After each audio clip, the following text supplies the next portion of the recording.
নমস্কার, শুভদিনের রান্নাঘরে আমার সকল দর্শক বন্ধুকে জানাই স্বাগত। আমি শিউলি। আজকে আমি আবার একটা নতুন রেসিপি নিয়ে এসেছি। আজকে তোমাদের বানিয়ে দেখাবো নিউট্রেলা। এই গরম জল বসিয়ে দিয়েছি, জলটা আমার গরম হয়ে গেছে। এই নিউট্রেলাটা দিয়ে দিলাম আর একটু লবণ দিয়ে দিলাম। নিউট্রেলাটা একটু আমি জাস্ট ফুটবে তো নামিয়ে দেবো। তারপরে আমি কি করছি সেটা তোমাদের দেখাচ্ছি। নিউট্রেলাটা আমার ফুটে গেছে, এবার আমি এটাকে নামিয়ে দিচ্ছি। নামিয়ে দিয়ে এটা খুব ভালো করে ধুয়ে কচলে পরিষ্কার করে নেব। গ্যাসে কড়া বসিয়ে দিয়েছি, কড়াতে এবার একটু সর্ষের তেল দিচ্ছি। আমি নিউট্রেলাগুলো ভালো করে ধুয়ে জল চিপে রেডি করে নিয়েছি। এবার আমি তেলের মধ্যে দেব, দিয়ে একটু ভেজে তুলে নেব।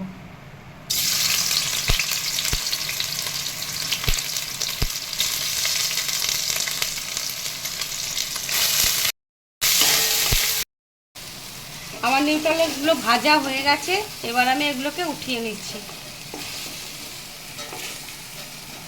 এবার আমি কড়াতে একটু সর্ষের তেল দিয়ে দিচ্ছি আর একটু। এবার আলুগুলো ভেজে আমি তুলে নেব। কতগুলো আলু কয়েকটা আমি দিয়ে দেব। এই আলু কটা একটু ভেজে তুলে নেব। আমি কিছুটা আদা বাটা নিয়েছি। এবার ওর মধ্যে কিছুটা আমি মশলা রেডি করে নিচ্ছি। একটু জিরের গুঁড়ো দিয়ে দিচ্ছি আর একটু ধনের গুঁড়ো দিয়ে দিলাম, একটু হলুদ দিয়ে দেব আর একটু কাশ্মীরি রেড চিলি পাউডার দিয়ে এবার আমি মশলাটা ভালো করে রেডি করে নিচ্ছি। আলুগুলো আমার ভাজা হয়ে গেছে, এবার আমি এক একে তুলে নিচ্ছি। লাল লাল করে দেখো ভাজা হয়ে গেছে আলুগুলো। এবার আমি আলুগুলো সব তুলে নিলাম। এই তেলের মধ্যে আমি কিছু ফোড়ন দিচ্ছি, কতগুলো জিরে, গোটা গরম মশলা, তেজপাতা, একটা শুকনো লঙ্কা।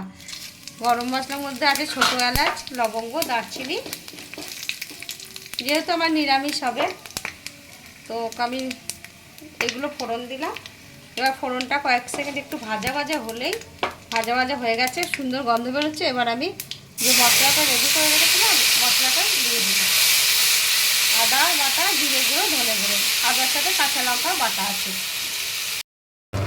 একটু টমেটো কুচি দিয়ে দিলাম, একটা বড় টমেটো কুচি করে দিয়ে দিলাম। এবার একটু আমি লবণ দিয়ে একটু চাপা দিয়ে দেবো যাতে টমেটোটা একটু গলে যায়। বাটি ধোয়া জলটা দিয়ে বাটি ধোয়া জলটা দিয়ে দিলাম।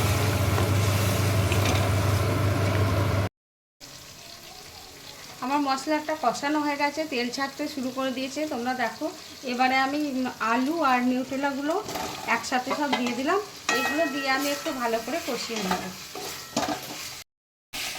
আমার নিউট্রেলাটা আর আলুগুলো দিয়ে কষানো হয়ে গেছে। এবার আমি একটু উষ্ণ গরম জল দিয়ে দিলাম।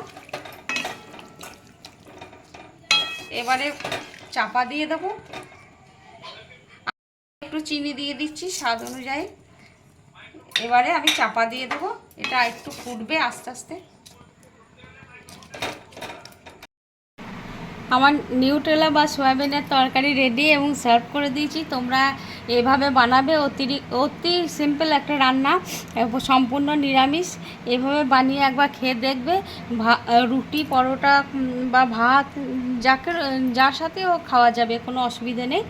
আর তোমরা সবাই ভালো থাকবে, সুস্থ থাকবে। তোমাদের সকলকে অসংখ্য ধন্যবাদ, নমস্কার, অনেক অনেক ভালোবাসা।